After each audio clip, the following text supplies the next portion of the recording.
नमस्कार, आप देख रहे हैं इंडिया वॉइस। मैं हूं आपके साथ अमन त्रिपाठी। खबरों के सिलसिले में वक्त है एक बड़ी खबर का। इस वक्त की बड़ी खबर ज्ञानवापी सर्वे से जुड़ी हुई सामने आ रही है। आपको बता दें, ज्ञानवापी सर्वे का आज 7वां दिन है। वहीं उत्तरी तहखाने में सर्वे टीम जांच करने में जुटी हुई है। वहीं सुबह 8 बजे से ही यह सर्वे शुरू हो चुका है। आपको बता दें, आधुनिक तकनीक के माध्यम से ये सर्वे कराया जा रहा है। इस वक्त की ये बड़ी और अहम खबर आपको बता रहे हैं, जो कि ज्ञानवापी सर्वे से जुड़ी हुई सामने आ रही है। आपको बता दें, ज्ञानवापी सर्वे का आज 7वां दिन है। उत्तरी तहखाने को लेकर जांच की जा रही है। सर्वे टीम लगातार सुबह 8 बजे से ही जांच में जुटी हुई है। वहीं आधुनिक तकनीक के माध्यम से यह सर्वे किया जा रहा है।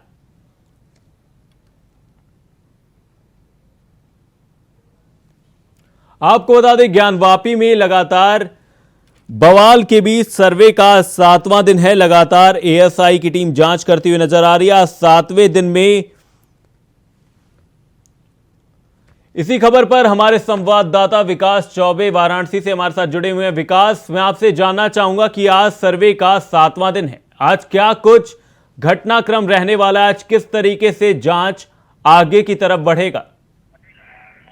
बिल्कुल अमन, मैं आपको बता दूं कि आज जो है सर्वे का 8वां दिन है। इसको 7वां दिन इसलिए भी कहा जा रहा है क्योंकि एएसआई उस दिन को मान रहा है जब 24 तारीख को सुप्रीम कोर्ट के आदेश पर अंतरिम रोक लगा दी गई थी। उस दिन को भी गिना जा रहा है और आज वो दिन है जब उत्तरी दीवार का सर्वे होगा। क्योंकि कल हमने देखा कि कैसे पश्चिमी तहखाने का साथ साथ व्यास के तहखाने का सर्वे हुआ, बाकायदा जीपीआर तकनीक से चीजों को मापा गया। और आज 8वां दिन है जब लगातार सर्वे जारी रहेगा।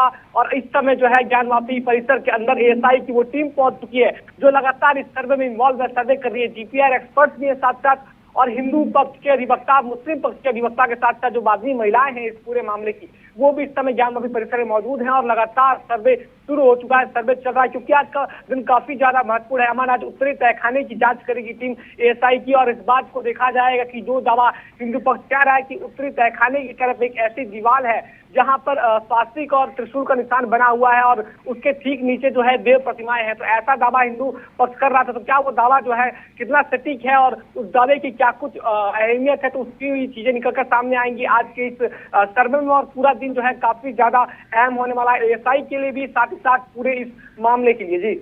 जी विकास, मैं आपसे यह भी जानना चाहूंगा कि आज 7वां दिन है। 7वें दिन से पहले अभी तक जांच में क्या कुछ एएसआई सर्वे में अभी तक निकलकर सामने आ चुका है? जांच किस तरफ आगे बढ़ती हुई नजर आ रही है? देखिए अमन, जांच जो है लगातार आगे बढ़ रही है। आपको बता दें कि पूरे मस्जिद परिसर की बिल्डिंग है, यानी कि इमारत का सर्वे किया जा चुका है। और उसको सर्वे जब किया गया तो जीएनएसएस तकनीक का यूज किया गया, यानी कि ग्लोबल नेविगेशन सैटेलाइट सिस्टम।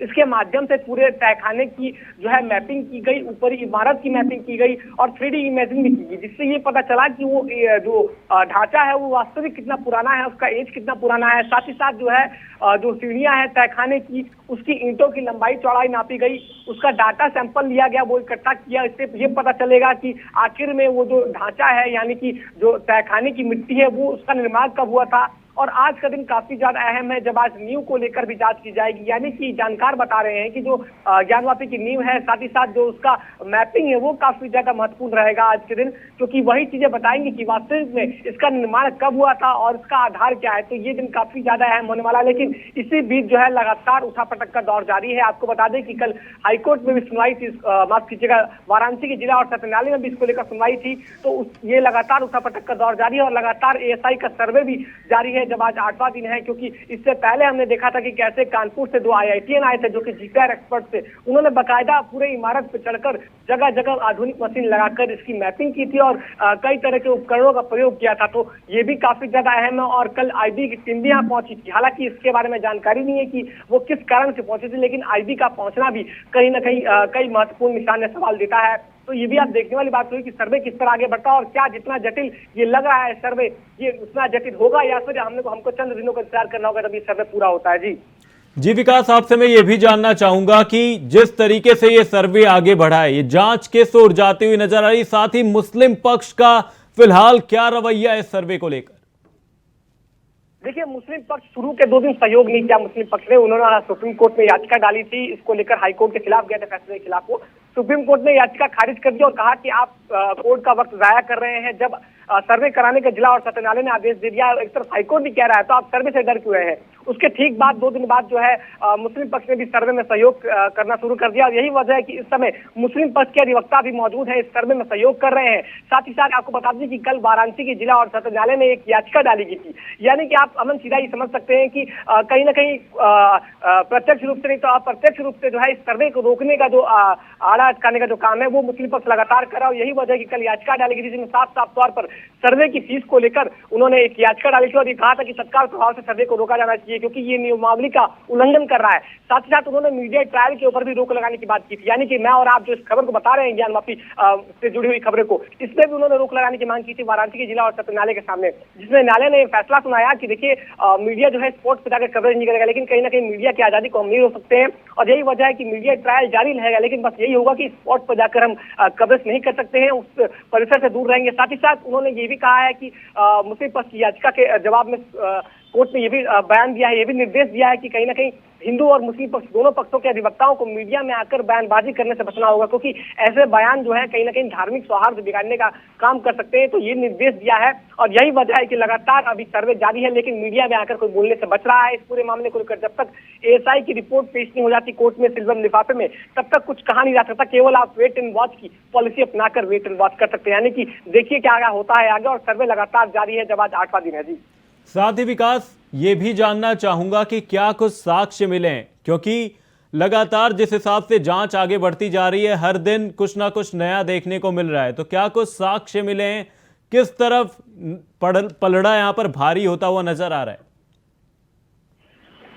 और देखिए अमन, इसका सीधा सीधा जवाब ये है कि जितनी मुंह उतनी बातें। मतलब हिंदू पक्ष कह रहा है कि उनको त्रिशूल मिले हैं, कोई कह रहा है कि मूर्ति मिली है और उन्होंने कहा कि स्वास्तिक मिले हैं। हालांकि कुछ ऐसे वीडियोस भी आए हैं जिसमें साफ साफ तौर पर दिखाया जा सकता है कि स्वास्तिक और त्रिशूल बाकायदा बना हुआ है, लेकिन इस वीडियो की पुष्टि इसलिए नहीं की जा सकती कि कब का वीडियो है, कहाँ का वीडियो, क्योंकि खुद जो है एएसआई के लोग और कहीं ना कहीं हिंदू पक्ष के लोग भी इसकी पुष्टि नहीं कर रहे हैं और कोर्ट ने एक तरह से इसकी पूरी जो है बाहरी वीडियोग्राफी पर रोक लगा दी है। लेकिन कहीं ना कहीं हिंदू पक्ष दावा कर रहा है कि उसके अंदर उनको त्रिशूल दिखी है, मूर्तियां दिखी है, शुरू से ही उन्होंने ये दावा किया है। वहीं मुस्लिम पक्ष कह रहा है कि ऐसा कुछ नहीं है, ये अफवाहें हैं। तो लगातार दोनों तरफ से जो है आरोप प्रत्यारोप है। एक तरफ हिंदू पक्ष कह रहा है कि सर्वे रिपोर्ट में जब चीजें सामने आएंगी तो उसमें निश्चित तौर पर ही मूर्तियों का जिक्र होगा, त्रिशूल का जिक्र होगा, स्वास्तिक जो बने हुए हैं, सूरजमुखी का फूल बना हुआ है दीवारों पर, उसका जिक्र होगा, जो कि कहीं ना कहीं इस बात को दर्शाता है कि वो जो पूरा परिसर है वो ज्ञानवापी जो मस्जिद, जिसको कथित मस्जिद कहा जा रहा है, वो कहीं मंदिर हुआ करता था और हिंदुओं का उसका अधिकार होना चाहिए और बाबा विश्वनाथ का वहां पे पूजा नचर किया जाना चाहिए। तो दोनों पक्ष से लगातार तर्क दिया जा रहा है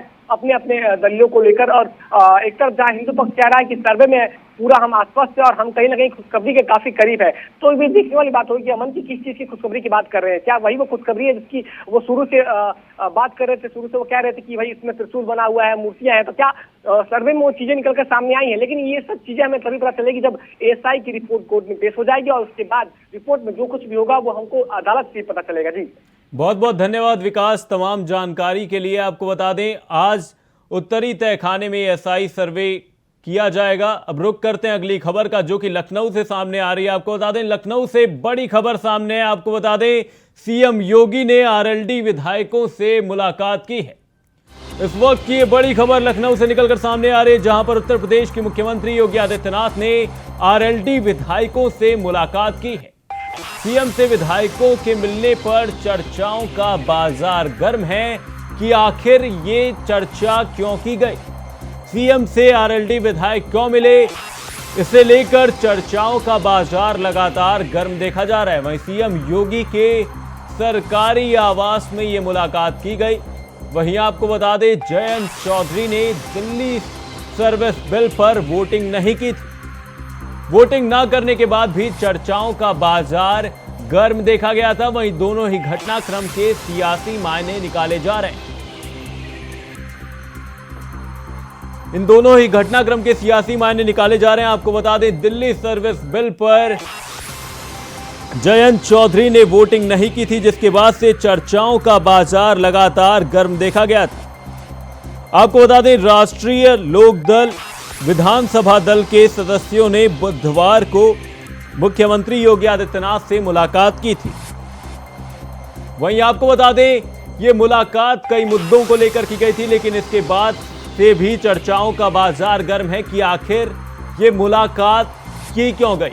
वहीं दिल्ली सर्विस बिल पर भी जयंत चौधरी ने वोटिंग नहीं की थी, जिसको लेकर सियासी मायने निकाले जा रहे हैं।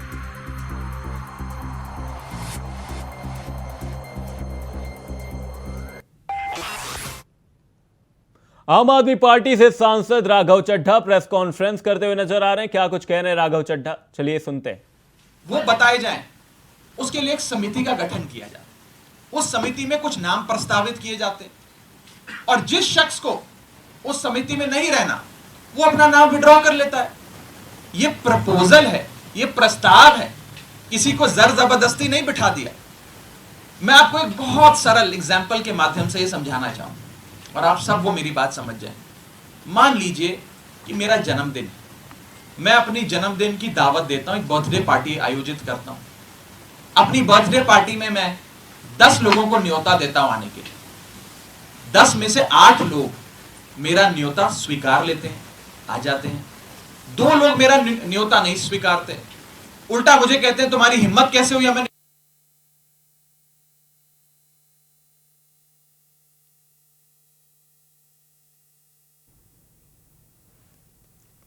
आपको बता दें, राघव चड्ढा खुद पर लगे आरोप प्रत्यारोप को लेकर प्रेस कॉन्फ्रेंस करते हुए नजर आ रहे हैं। प्रेस कॉन्फ्रेंस में सभी सांसद मौजूद हैं।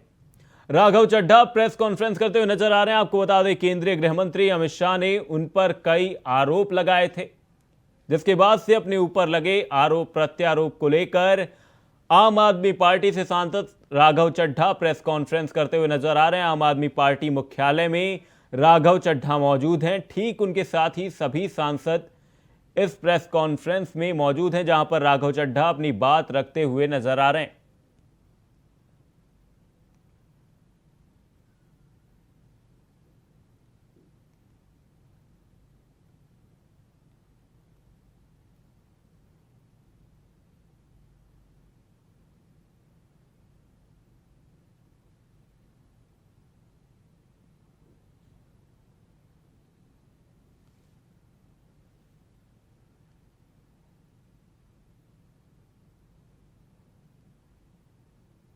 किया, दिल्ली वालों के लिए न्याय मांगा, यहां तक कि लाल कृष्ण आडवाणी जी और स्वर्गीय वाजपेयी जी के लिए न्याय मांगा। ये दर्द शायद बीजेपी को सता रहा है, जिसके चलते आज वो मेरे खिलाफ कंप्लेंट्स कर रहे हैं। ये लोग मेरे पीछे पड़ गए। बीजेपी पूरी तरीके से मेरे पीछे है। मैं आपको बताना चाहूंगा कि इस हफ्ते के ये दूसरा नोटिस कमिटी ऑफ प्रिविलेजेस का मुझे आया है। It is the second time कि मुझे किसी विषय में कमिटी ऑफ प्रिविलेजेस ने नोटिस दिया हो एक ही हफ्ते में। शायद ही इतिहास में कभी आज से पहले ऐसा हुआ। और मैं ये बताना चाहता हूं कि आज के समय हर संभव प्रयास किया जा रहा है कि विपक्ष की आवाज को दबाया जाए। जैसे राहुल गांधी जी की मेंबरशिप छीन ली, हमारे 2 सांसद संजय सिंह जी, सुशील कुमार रिंकू जी, दोनों को सस्पेंड कर दिया। लीडर ऑफ ऑपोजिशन का माइक ऑफ किया जाता है। अगर कोई विपक्ष का साथी खड़े होकर अपनी बात रखता है तो सदन के अंदर खड़े मंत्री उन्हें धमकी देते हैं कि तुम्हारे घर इन्फोर्समेंट डायरेक्टरेट आ जाएगी, सीबीआई आ जाएगी, बैठ जाओ चुप करके। इस प्रकार से एक अघोषित आपातकाल लगाने का प्रयास बीजेपी इस देश में कर रही है और उनका यही मकसद होगा शायद कि मेरी आवाज को भी दबाया जाए। लेकिन मैं कहना चाहता हूं कि ये युवा आवाज है, अरविंद केजरीवाल की एक सिपाही की आवाज है। ये आवाज दबने वाली नहीं है। आप कार्रवाइयां मेरे खिलाफ जितनी मर्जी करिए, आरोप जितने मर्जी लगाइए, लेकिन ये आवाज ना दबेगी ना बंद होगी। और अंत में मैं हाथ जोड़कर बस इतनी विनती करना चाहूंगा आप सब मीडिया के साथियों से कि ये जो आप लगातार पिछले 3 दिन से बीजेपी के झांसे में आकर ये चला रहे हैं कि कोई फर्जीवाड़ा हो गया, फोर्ज सिग्नेचर हैं, मेरा आपसे हाथ जोड़कर निवेदन है कि इस प्रकार की झूठी खबरें ना चलाएं। मैं आपसे कहना चाहूंगा कि आप सच दिखाएं। आप लोग इस लोकतंत्र के चौथे स्तंभ हैं। कृपया कर बीजेपी के प्रोपेगेंडा में ना फंसें। एक छोटे सेक्शन ऑफ मीडिया ने जरूर एक प्रोपेगेंडा चलाने का प्रयास किया और मुझे मजबूरन उनके खिलाफ कानूनी कार्रवाई करनी पड़ेगी, क्योंकि ना रिकॉर्ड्स में, ना कंप्लेंट्स में, ना पार्लियामेंट्री बुलेटिन में कहीं भी फोर्जरी शब्द का प्रयोग किया गया है। और अंत में मैं इतना ही कहूंगा कि जिन जिन सांसदों ने मेरे खिलाफ फोर्जरी के आरोप लगाए, सदन के बाहर मैंने देखा कई सारे बीजेपी के लोकसभा के सांसदों ने बयान दिए हैं। राज्यसभा के तो शायद किसी सांसद ने नहीं दिए, लेकिन लोकसभा के कुछ सांसदों ने मेरे खिलाफ ये बयान दिए हैं। मुझे उनके खिलाफ भी मजबूरन कमिटी ऑफ प्रिविलेजेस में न्याय मांगने के लिए जाना पड़ेगा, उनके खिलाफ भी कंप्लेंट दर्ज करनी पड़ेगी और कोर्ट के बाहर भी, पार्लियामेंट के बाहर भी, न्यायपालिका में भी न्याय की गुहार लगानी पड़ेगी। और मैं हर संभव लड़ाई के लिए तैयार हूं। मैं बीजेपी से डरता नहीं और ना डरने वाला हूं। बहुत बहुत शुक्रिया। राघव, एक बात स्पष्ट कर दीजिए, आपने कहा एक हफ्ते में दूसरी बार नोटिस आया, तो क्या आपको नोटिस मिल गया है? कल तक ये नहीं, अभी मुझे आज का जो विषय है इस विषय पर मुझे नोटिस नहीं मिला है। जब आएगा नोटिस तो मैं पूरी मजबूती से, इफेक्टिवली, कॉम्प्रिहेंसिवली उसका जवाब दूंगा। लेकिन पुराने वाले एक मसले पे मुझे एक नोटिस प्राप्त हुआ है, सोमवार को प्राप्त हुआ है और मैं उसका जवाब जरूर दूंगा। रूल बुक ये कहती है कि बातचीत करके भी कंसेंट लेना होता है कि आप देखिए, सांसदों का नाम लिख रहे हैं, क्या रूल बुक ऐसा कहती है? मैं इतना बस कहना चाहूँगा कि क्योंकि अब ये मामला विशेषाधिकार समिति के विचाराधीन है, इसकी निटी ग्रिटीज में जाकर किससे क्या बात हुई, किसने क्या कहा, मैं उस पर बिल्कुल कोई टिप्पणी नहीं करना चाहूँगा, क्योंकि ये उचित नहीं होता है।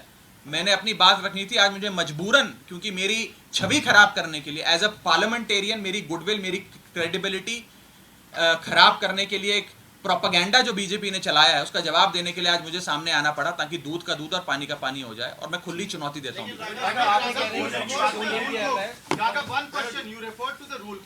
Susmit Patra of the BJD also referred to a rule book on the floor of the बिल्कुल House. ठीक। saying सारे जवाब अब विशेषाधिकार समिति के सामने दिए गए। राहुल गांधी के भाषण के शब्द को हटा दिया गया। राहुल गांधी का पार्लियामेंट में।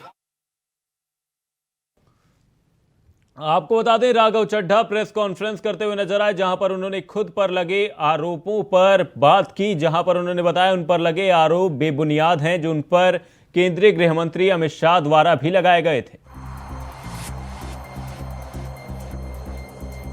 आपको बता दें, इस प्रेस कॉन्फ्रेंस में सभी सांसद मौजूद थे। ये प्रेस कॉन्फ्रेंस आम आदमी पार्टी के मुख्यालय में रखी गई थी, जहां पर संजय सिंह भी बोलते हुए नजर आए कि बीजेपी का मूल मंत्र है झूठ बोलना। आपको बता दें, इस प्रेस कॉन्फ्रेंस में काफी अहम बातें निकलकर सामने आई, जहां पर राघव चड्ढा ने कहा कि हस्ताक्षर की बात बिल्कुल गलत है।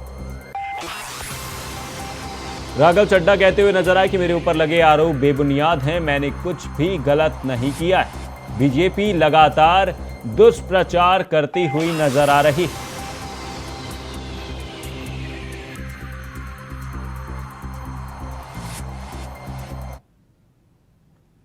हरियाणा के रोहतक जिला के बोहर गांव से हैरान कर देने वाला मामला सामने आया है, जहां एक कलयुगी पिता ने अपने 6 साल के बच्चे को नहर में डुबोकर उसकी हत्या कर दी।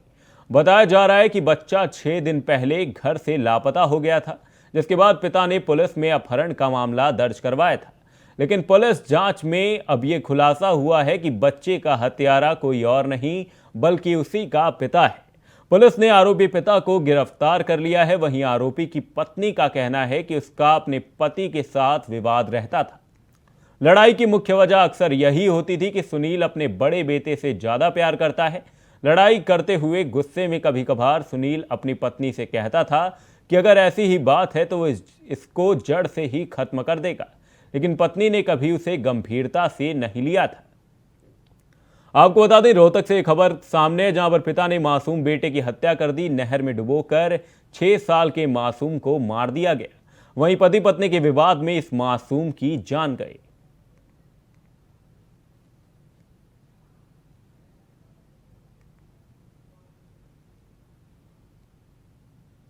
फिलहाल के लिए खबरों के सिलसिले में सिर्फ इतना ही। देश और दुनिया से जुड़ी तमाम बड़ी खबरों के लिए देखते रहिए इंडिया वॉइस। धन्यवाद।